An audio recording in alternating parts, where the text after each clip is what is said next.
On a beautiful island in a large valley, many strange animal creatures lived together.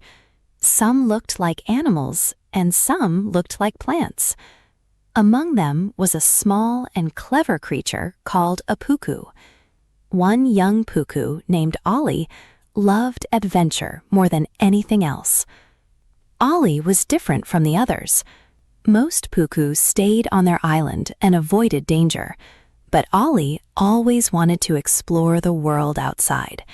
He often looked across the river and wondered what other creatures were like. His parents worried about him because he was too curious. They believed curiosity could bring trouble. One day, Ollie made an exciting discovery. He noticed that when he looked through his little basket into the river, he could see underwater very clearly. He became extremely excited. He wanted to explore the underwater world immediately. So Ollie used sticky tree resin to close all the holes in the basket. Then he made a simple diving mask. After that, he jumped into the water. For the first time in his life, Ollie explored the underwater world. Everything below the surface looked magical. Green plants moved softly with the water. Small, colorful fish swam around him. Every corner of the underwater world surprised him. Then he saw a giant fish swimming slowly toward him. The fish was huge and beautiful. Ollie could not stop staring at it. He forgot all about danger.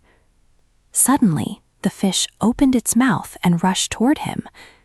Luckily, Ollie's father pulled him away just in time. Otherwise, the giant fish might have eaten him. That night, Ollie's grandmother told him an old story to warn him about the dangers of the valley. Long ago, giant creatures called Zo lived in the valley. They were enormous creatures that looked like moving forests. Trees and shining fruit grew on their backs. The Zo carried magical pods that could change animals into different forms. Animals who touched the pods could also understand every species' language. Because of the Zo, every creature in the valley lived together peacefully. There was no fear and no fighting. But one creature hated this peaceful world. It was a cruel tree wolf.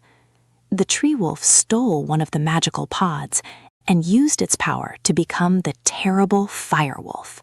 Fire covered its body, and it became stronger than any other creature. The fire wolf attacked the Zo and destroyed many of them. Then it caused a huge rock slide that blocked the river and separated the valley. The surviving Zo could no longer return. Without the magic pods, animals stopped understanding one another. Fear slowly replaced trust. Since then, every species lived separately and feared outsiders. Even after hearing this story, Ollie still wanted to explore the world. During a harvest celebration, Ollie met a young Javan bird named Ivy. She looked weak and hungry. Ollie felt sorry for her, so he shared food with her and showed her how to open hard beans. Ivy was amazed by the delicious food. But soon she called loudly into the sky. Hundreds of Javans suddenly arrived at Puku Island. They quickly took over the island's food supply. The Puku lost most of their food and were forced to live underground with very little to eat. Everyone blamed Ollie for trusting outsiders. His father became angry whenever he saw him. Ollie also blamed himself. He believed his kindness had ruined his people's lives. Years later, the Puku faced starvation because their food storage was almost empty. Ollie wanted badly to fix his mistake. One day, While trying to scare the Javans away using shiny glass pieces, Ollie fought with a Javan and accidentally fell into a deep hole. Inside the hole, he discovered one of the magical pods from the old stories. While trying to escape, Ollie touched the pod while thinking about the Javan bird. Suddenly, he transformed into a Javan himself. Ollie panicked. At that moment, Ollie's puku friends were searching everywhere for him. When they saw Ollie had turned into a Javan bird, they became terrified and ran away in fear. Ollie tried to explain. He shouted, "It's me! I'm Ollie!" But the other puku only became more frightened. They thought the Javan bird had eaten the real Ollie and stolen his voice. Some of them even wanted to attack him. Ollie kept stepping backward in fear. Then he slipped and fell off a cliff. When Ollie finally woke up, he was lying in the jungle. A young Javan bird named Ivy had rescued him. She lived together with her 2 younger sisters, Violet and Lily. Ivy believed Ollie was acting strangely because he had hurt his head during the fall.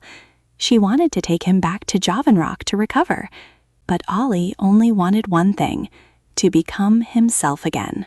While escaping from Ivy, Ollie met a friendly fish named Boogle.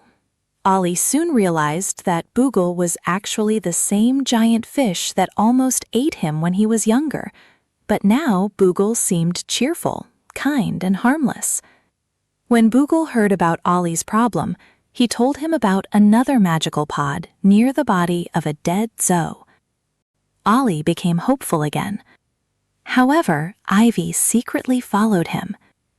When they finally found the glowing pod inside a cave, Ivy jumped toward it first because she wanted to help Ollie return to normal.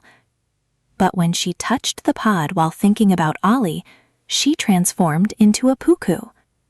Now Ollie and Ivy had swapped forms. At first, they argued constantly. Ollie hated the Javans because they destroyed his people's home. Ivy believed the Javans only came because they were starving. Her flock had almost died from hunger before finding food near Puku Island. Even though they disliked each other, they still needed help. Boogle told them there might be more pods near the great waterfall where another dead Zoe rested. So the 3 began a dangerous journey together. Along the way, Ollie struggled because he was afraid to fly in his new bird body. Ivy slowly taught him how to use wings properly. During one dangerous escape from tree wolves, Ollie finally learned to fly. For the first time, Ollie and Ivy truly worked together. As they traveled, they slowly understood each other better. The Javans were not born as cruel creatures. Long ago, they lived peacefully on the backs of the giant Zoe creatures. They always had food and a safe home. But everything changed after the firewolf attacked the Zoe. Many Zoe died, and the others disappeared from the valley.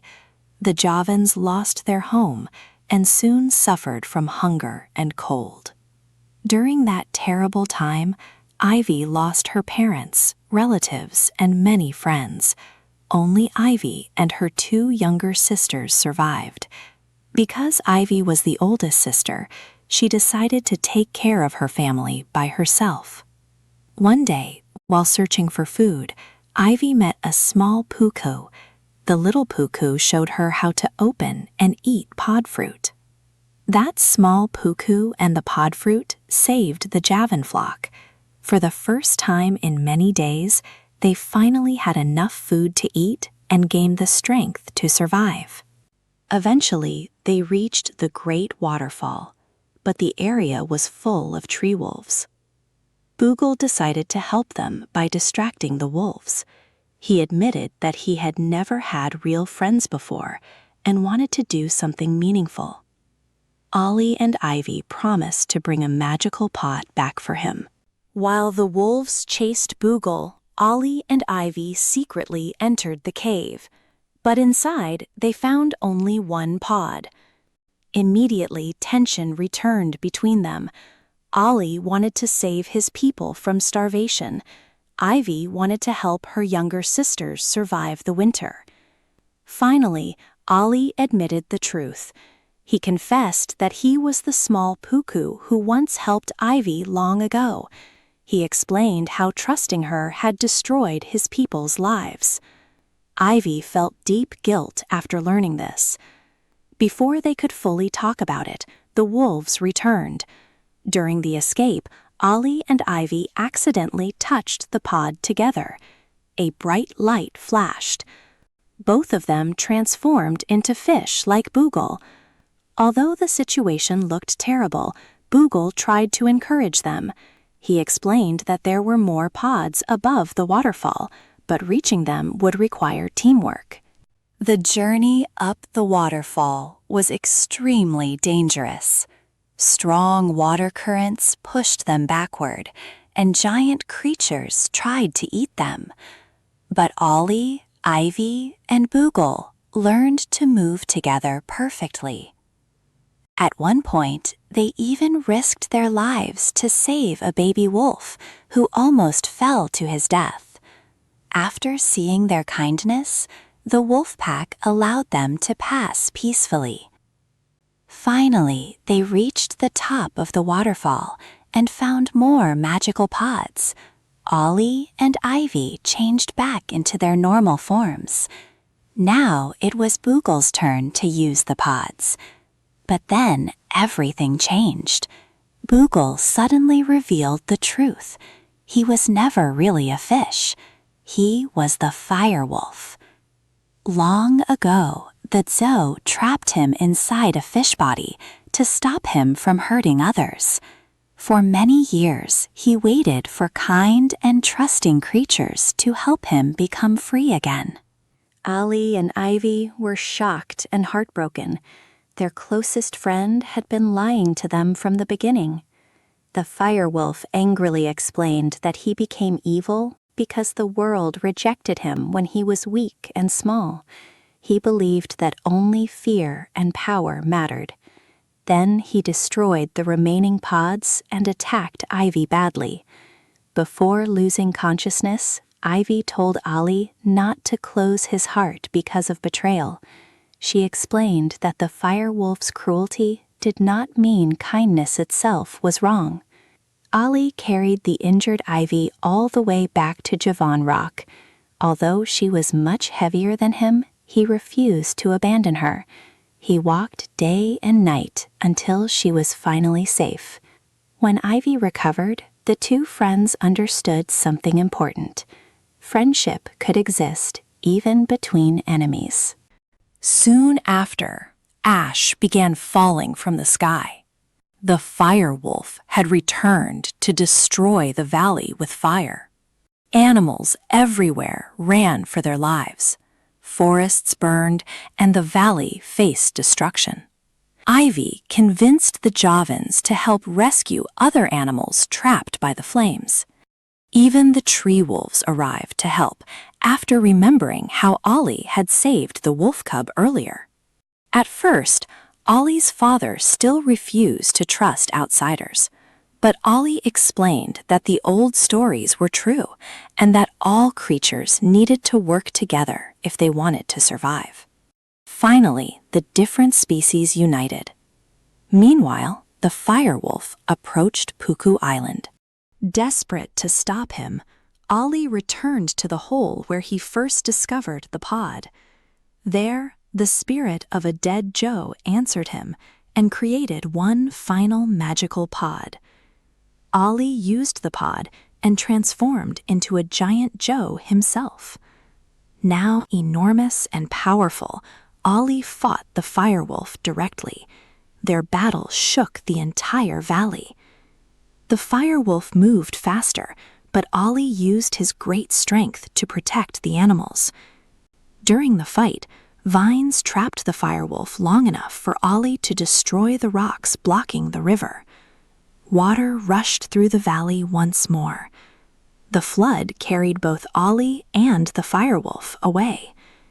The valley was finally saved.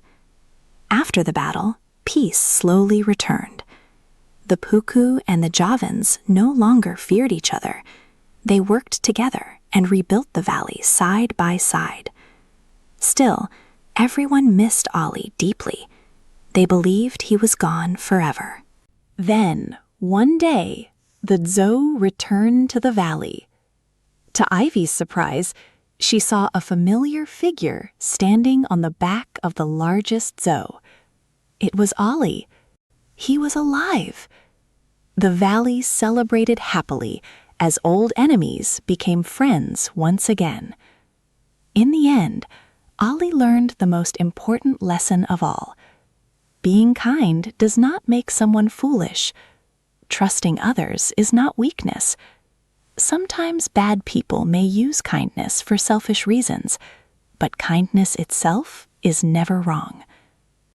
The firewolf became evil because he closed his heart to the world. But Ollie chose a different path. Even after betrayal and pain, he still believed in friendship, hope, and love. And because of that choice, the valley finally became peaceful again.